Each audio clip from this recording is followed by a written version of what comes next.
미국 대선을 위한 각 당의 레이스가 진행 중입니다.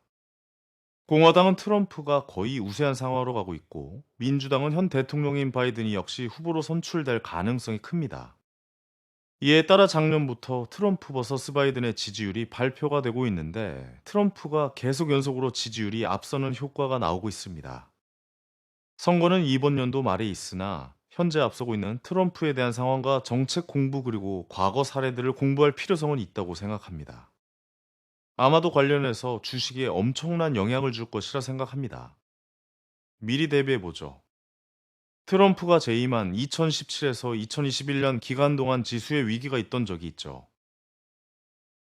당시 미국과 중국의 무역 분쟁이라는 단어가 등장을 했고, 실제적으로 트럼프는 중국에 대해 관세를 부과하는 정책을 발표했습니다. 이로 인해 트럼프 재임 당시 전 세계 지수가 흔들리는 모습이 나왔습니다. 물론 당시 금리 인상의 기대감도 결합되었으나 핵심은 미국과 중국의 무역 분쟁이었습니다. 트럼프 재임 기간 동안 중국과의 갈등은 지수의 변동성을 계속 불러왔습니다. 시장 입장에서 고려를 해본다면 당시 미국과 중국의 무역 분쟁은 경험을 많이 해보지 못해 좋지 않은 흐름으로 가는 우려감이 현실과 같이 적용되는 순간이었습니다. 이로 인해 재임 기간에 발표가 되면서 지수의 하락을 불러왔고, 점차 변동성을 크게 만들면서 꾸준한 하락세로 변화시키는 흐름을 만들어냈습니다. 현재의 트럼프는 예전 재임 기간 때보다 더 강력한 관세 부과를 정책으로 예고하고 있죠. 대중국 관세율은 60% 이상으로, 그리고 전 세계적으로 관세는 10%씩 부과할 것임을 정책적으로 발표를 하고 있는 상황입니다. 그러므로 언제가 될지는 알 수 없으나 미국 대선이 점점 다가올수록 무역 분쟁 시즌에 우려감이 지수에 반영될 가능성이 있을 것이라고 생각이 됩니다.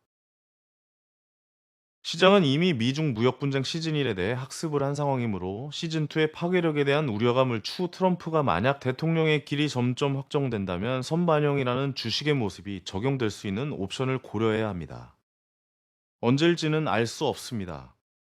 다만 이번 연도 지수에서 중요한 이벤트 중 하나인 미국 대선 기간이 있는 상황에서 트럼프의 재집권에 따른 중국과의 우려감은 미리 선제적으로 나올 가능성도 염두에 두어야 한다라는 의미라고 봐주시면 되겠습니다.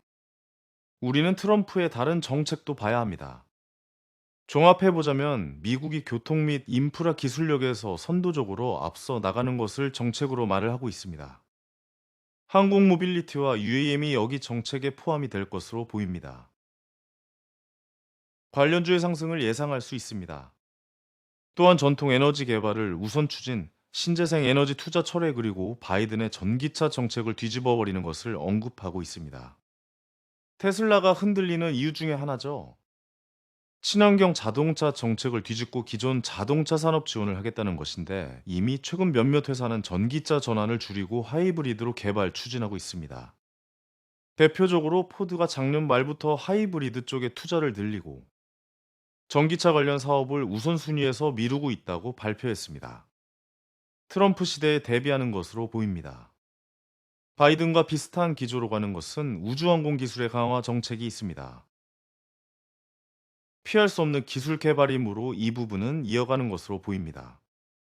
또한 의료 서비스의 가격 완화, 대형 기업들의 조사 제재 강화라는 플랫폼 회사 관련 정책이 있습니다.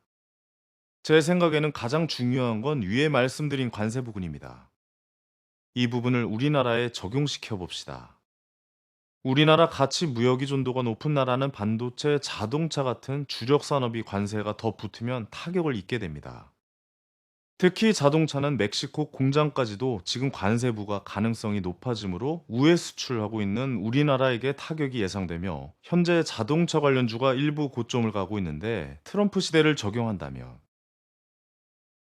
자동차 종목들을 고점에서 최대한 물리지 않아야 되는 부분을 옵션으로 생각해 볼 수 있겠습니다. 고점 형성이 어디서 될지를 잘 살펴봐야 합니다. 중국의 반격을 예상해 볼 수 있겠으나, 중국 쪽은 현재도 미래도 광물 쪽으로 언급이 나올 수밖에 없는 상황입니다. 첨단 기술의 대항을 천연자원으로 하고 있으니까요. 뭐 이것밖에 방법이 없기도 하고요. 또한 중국 경제가 곡소리가 나고 있는 상황에서 트럼프가 온다고 선제적으로 무언가를 할 상황은 아니라고 보여지고, 트럼프가 만약 집권을 하게 된다면 먼저 미국의 반응을 보고 그때 가서 중국 반응이 나올 확률이 높기 때문에 일단 중국 쪽보다는 트럼프의 정책을 공부해 두는 것이 미국 대선에 대한 공부로서 중요할 것으로 보입니다. 바이든 쪽 같은 경우는 현재 집권을 하고 있기 때문에 바이든의 정책은 시장에 적용이 되었다고 볼 수 있으므로 일단은 트럼프 쪽에 공부를 하는 것이 우선이라 생각됩니다. 미국 대선 이슈는 지속적으로 봐야 합니다. 특히 트럼프의 지지율이 높은 상황에서는 트럼프 정책 공부는 필수적입니다. 세계 경제의 큰 축을 이루는 것이 미국 주식입니다. 전체적인 흐름부터 세부적인 정책까지 살펴본다면 추후 좋은 투자의 방향성이 생길 수 있기 때문이겠죠. 주식은 대응의 영역입니다. 맞추려 하기보다 미리 공부해 두는 것이 좋겠습니다. 감사합니다. AI 황현이었습니다.